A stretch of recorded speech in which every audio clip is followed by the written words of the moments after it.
Hello, this video is going to be on helping you decide when you want to solve a quadratic equation with the quadratic formula and when you want to use factoring to solve. Keeping in mind that a quadratic formula will work for every single equation. So, you do you. If you just want to always use quadratic formula, it'll get you the right answer. What I'm trying to talk about in this video is it will always get you the answer, but it might not be the easiest method. There are definitely some equations where it's just easier to solve by factoring than using the formula. So I've got these two questions here that I'll look at. Again, the focus of this video is on deciding which method to use. So I'm not actually going to go through the whole solving process for these. Feel free if you want to at home, but it's just really focusing on what should we do to solve.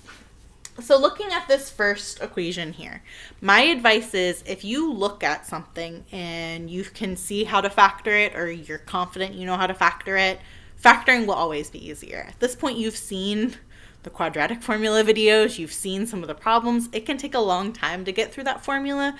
Factoring will always be quicker. So for example, looking at this one here, looking at that equation, we've covered how you factor that. This is one of those ones that's really easy to factor because it is a perfect square. We could factor by saying, I know I need 7x times 7x to get this one. And then for the 100, 10 and 10 with a plus and a minus sign. It's really quick to solve by factoring. You could solve with the formula.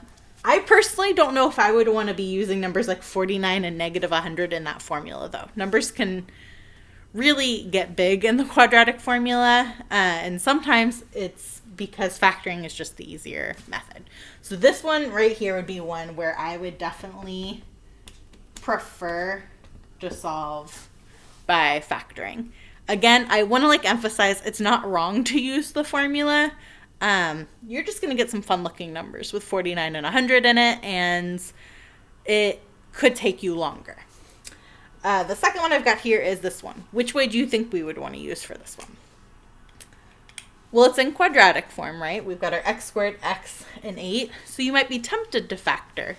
But when you go to factor, you're going to see that there are no pair of numbers that can multiply to 8 that can combine and give you a negative 1.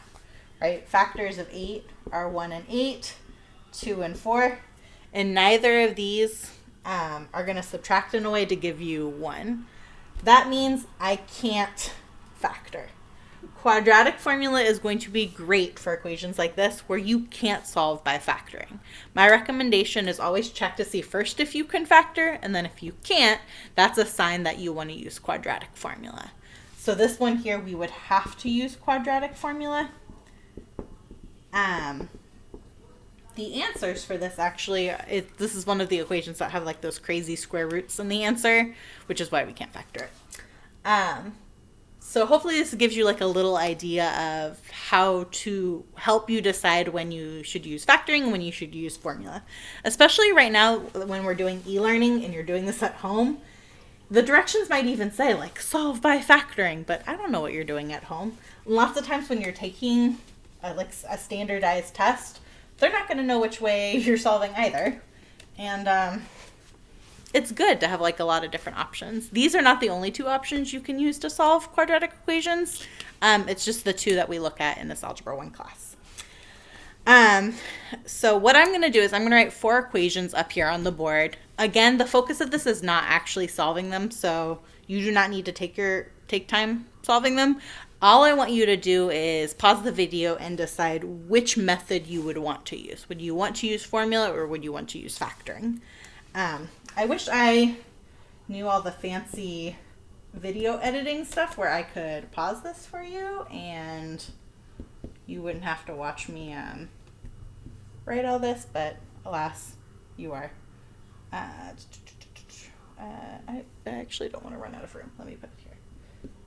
10 minus 80 equals 0. And I've already set them all equal to 0 for you, so you really can just focus on which method you want to use. So for each of these, I'm going to have you right? Would you want to use formula or would you want to solve by factoring for them? If you want to pause the video now and do that, that would be great. All right, and you are back. Looking through these, this first one I've got right here, if you tried factoring it, this is one that you can't solve by factoring. So if we have these two options, this one here would be one we have to use formula on. This one, if you did say factoring, that is a wrong answer because you just can't factor that. The rest of these, you do have the option to use formula on all of them, just because the formula will work for everything. This next one, though, this is one that actually you can factor. It looks a little different. This is one that you factor with GCF. So looking at these two, it's really easy to factor, but it's only really easy to factor if you know how to factor it, right? So you could use formula on it. Again, those numbers might give you some really large numbers when you go to use the formula, but if you're factoring with GCF, I'll put it down here. The GCF of 10 and 80 is 10, and then the GCF of m squared and m is m. In parentheses, that would leave m minus 8 equals 0. And then you could solve that real easy by factoring, by setting 10m equal to 0, and then m minus 8 equal to 0, and going through all of those steps there. So that is one that I would say is easier to solve by factoring. This next one here, this is also one that you could solve by factoring. Again, if you said the formula, you're not wrong. You could definitely solve it with the formula. I think factoring is just easier, which is what the emphasis of this video is. Looking at this one here, it would factor m minus 3, because negative 3 and negative 3 multiply to give you positive 9, and negative 3 minus 3 combine to give you negative 6. And then again, you could go and set both parts equal to 0. This last one here, this is one that you can't factor, so we would have to use the formula for this one. This is also one that even if we could factor, lots of times students struggle with it a little bit. It's the one where you would start by multiplying 5 times 1, writing out the list. So it's that longer factoring quadratic problem we looked at. So if you just weren't a fan of those, you could use formula for them. If you did try factoring it, though, you're going to see that you're not actually able to factor it. So we would have to use the formula. I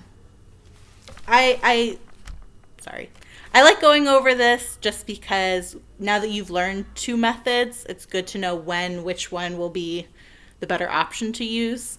At the end of the day, though, like I said, you can get the right answer doing a lot of different things. So just because I said this one you should solve by factoring doesn't mean it's wrong if you wanted to use the formula instead. I'm just trying to guide you towards the easier method. Hopefully this helped a little bit. If you have any questions, please reach out to me. I would love to help you. Hope you're having a wonderful day. Thanks. Bye.